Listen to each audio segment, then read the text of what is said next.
사랑하는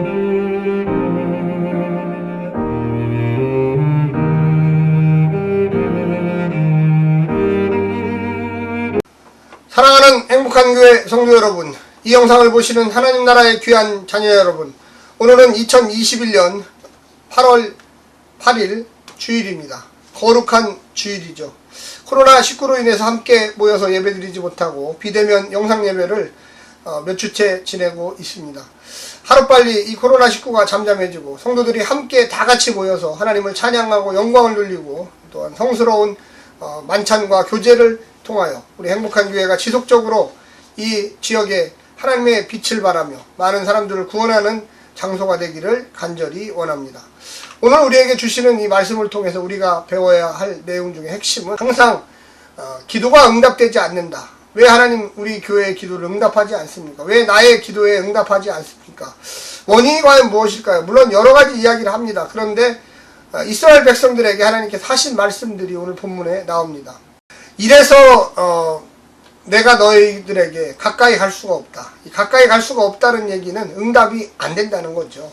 너희가 최소한 성도로서 이와 같은 일을 좀 해야 되지 않겠느냐, 이와 같은 일 가운데 있지 않겠느냐 하면서 하나님께서 또한 여러 가지 축복의 말씀들을 다시금 주시고 있습니다. 오늘 본문 이사야 59장 1절부터 21절까지의 말씀을 듣고 다시 오겠습니다.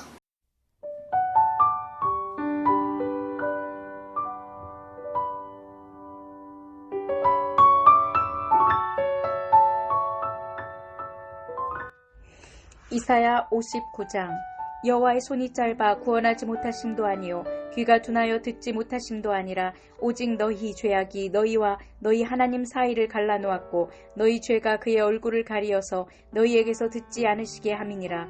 이는 너희 손이 피해 너희 손가락이 죄악에 더러워졌으며 너희 입술은 거짓을 말하며 너희 혀는 악독을 내밀어 공의대로 소송하는 자도 없고 진실하게 판결하는 자도 없으며 허망한 것을 의뢰하며 거짓을 말하며 악행을 잉태하여 죄악을 낳으며 독사의 알을 품으며 거미줄을 짜나니 그 알을 먹는 자는 죽을 것이요 그 알이 밟힌즉 터져서 독사가 나올 것이니라. 그 짠 것으로는 옷을 잃을 수 없을 것이요 그 행위로는 자기를 가릴 수 없을 것이며 그 행위는 죄악의 행위라. 그 손에는 포악한 행동이 있으며 그 발은 행악하기에 빠르고 무죄한 피를 흘리기에 신속하며 그 생각은 악한 생각이라. 황폐와 파멸이 그 길에 있으며 그들은 평강의 길을 알지 못하며 그들이 행하는 곳에는 정의가 없으며 굽은 길을 스스로 만드나니 무릇 이 길을 밟는 자는 평강을 알지 못하느니라.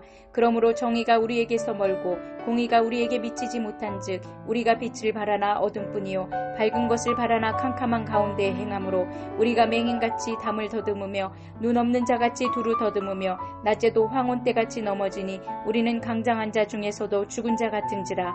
우리가 곰같이 부르짖으며 비둘기같이 슬피 울며 정의를 바라나 없고 구원을 바라나 우리에게서 멀도다. 이는 우리의 허물이 주의 앞에 심히 많으며 우리의 죄가 우리를 쳐서 증언하오니 이는 우리의 허물이 우리와 함께 있음이니라.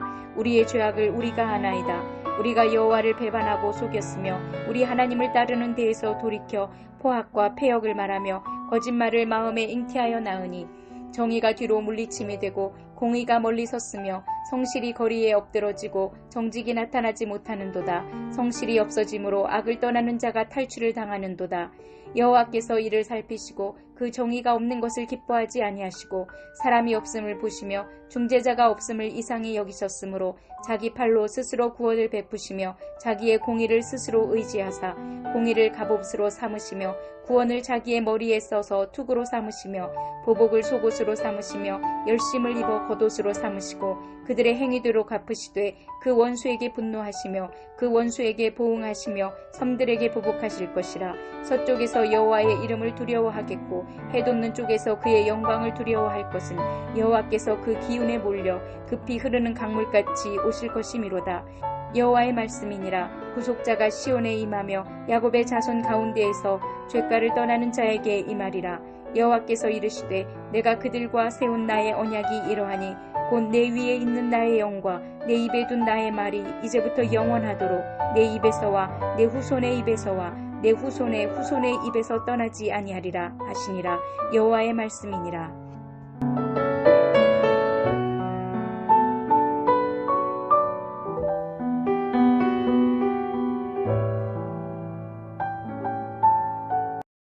왜 하나님께 기도했던 것이 응답이 되지 않을까요?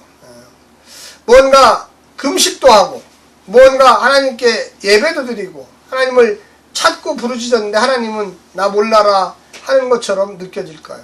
하나님이 멀리 계셔서 그러실까요? 아닙니다. 하나님 가까이 계십니다. 그런데 이스라엘 백성들에게 너희들이 죄가 있다.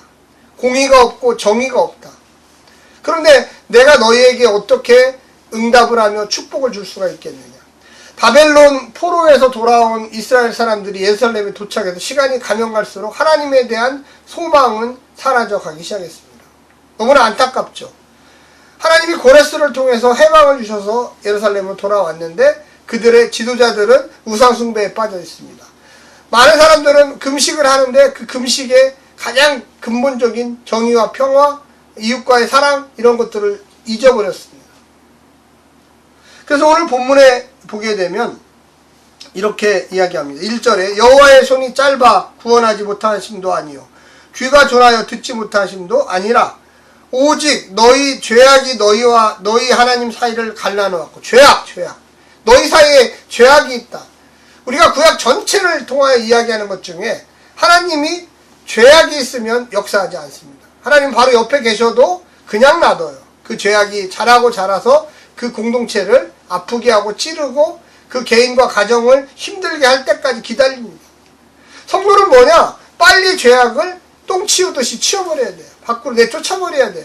그리고 하나님께 회개하고 다시 나와야 돼요. 번제물을 드려야 돼요. 하나님 용서해 주세요. 이게 구약의 원리예요. 기본. 그런데 너희 가운데 죄악이 너무나 많아서 공의가 어디에 있는지 정의가 어디에 있는지도 모르는 상황에 너희가 왜 하나님 응답을 안 해주십니까? 왜 하나님 우리와 함께 하시지 않습니까? 이런 얘기를 한다는 것 자체가 우스운 거 아니냐? 너희 가운데 있는 죄악부터 빨리 씻어 버려라. 내쫓아 버려라. 이렇게 얘기합니다. 8절에 보면 그들은 평강의 길을 알지 못하며 그들이 행하는 곳에는 정의가 없으며 굽은 길을 스스로 만드나니 무릇 이 길을 밟는 자는 평강을 알지 못하느니라. 나라의 지도자들이 하나님을 무시하고 범죄에 연루되어 있고 정의와 공의를 실현하지 않으니까 백성들이 이제 하나님께 자백을 합니다. 9절에 보면 그러므로 정의가 우리에게 멀고 공의가 우리에게 미치지 못한지 우리가 빛을 바라나 어두운 뿐이요 밝은 것을 바라나 캄캄한 가운데 행함으로 우리가 맹인같이 담을 더듬었으며 눈 없는 자같이 두루 더듬으며 낮에도 황혼때같이 넘어지니 우리는 강장한 중에서도 죽은 자 같으니라. 우리의 삶을 이 백성들이 하나님께 고백을 하는 거예요. 12절에 보면 이는 우리의 허물이 주의 앞에 심히 많으며 우리의 죄가 우리를 쳐서 증언하오니 이는 우리의 허물이 우리와 함께 있음이니라. 우리의 죄악을 우리가 아나이다. 우리가 아나이다. 하나님 우리의 지도자들은 다 이 죄인들입니다. 하나님 우리를 공의를 정의를 베풀어 주시옵소서. 그래서 하나님이 참지 않으시고 16절부터 나타납니다. 여호와께서 이를 살피시고 그 정의가 없는 것을 기뻐하지 아니하시고 사람이 없음을 보시며 중재자가 없음을 이상히 여기니 이 중재자가 원래 지도자들이죠. 자기 팔로 스스로 구원을 베푸시며 자기의 공의를 스스로 의지하사 공의를 갑옷으로 삼으시며 구원을 자기의 머리에 써서 투구로 삼으시며 보복을 속으로 삼으시며 열심을 입어 거수로 삼으시며 하나님이 집정한다는 거예요. 중재자들을 세워놨더니 이것들이 배만 불리고 놀고 있고 잠만 자고 의와 공의를 실천하지 않는다는 거죠. 그래서 하나님이 내가 직접 내려가서 너희들을 도와주겠다 이야기합니다. 우리가 이 세 가지에 한번 질문을 던져봅니다. 내 탓이 아니라 너 탓이다. 너 탓. 너의 책임이다. 귀한 공동체가 바벨론으로부터 돌아온 공동체가 영광의 공동체가 되지 못한 것은 하나님 탓이 아니다. 그의 능력이 모자라서도 아니다. 그가 신실하지 못해서도 아니다. 이스라엘을 자손들의 스스로의 모습을 보라. 유배의 심판을 받은 사람이라고는 전혀 믿어지지가 않습니다. 그들의 삶 속에 악행과 거짓이 끊이지 않고 재판은 불법으로 전철되어 있습니다. 사회에 어디든지 의인들이 숨을 곳이 없어 상황은 갈수록 악화되어 갑니다. 이제 그들에게 기다리는 것은 샬롬이 아니라 황폐와 파멸입니다. 그들이 자초했지요. 책임을 하나님께 돌리는 동안 희망은 없습니다. 나에게 절망하고 인간에게 절망하며 기대를 접으라. 그래야 하나님이 만드신 희망에 참여할 수가 있습니다. 두 번째는 정의와 공의가 무너졌다는 것입니다. 이스라엘이 맞이한 혼란과 어둠 그리고 절망의 현실은 이전에 유배를 초래한 조상들의 시기처럼 그들이 스스로 만들고 있습니다. 정의가 멀고 공의가 미치지 못하는 사회는 하나님의 법이 다스리지 않고 사람의 폭력과 거짓이 난무하게 됩니다. 하나님의 말씀을 듣고 눈을 뜨고 귀를 상실한 사람들만 나옵니다. 그것이 가져온 현실은 정말로 맞닥뜨리기에 너무나 고통스러운 현실입니다. 우리의 죄악에 대한 탄식은 오히려 절망과 무기력이 아니라 희망을 배태하는 조건이 됩니다. 야훼를 인정하고 그분의 존재감과 역할을 요청하는 일이기 때문에 그렇습니다.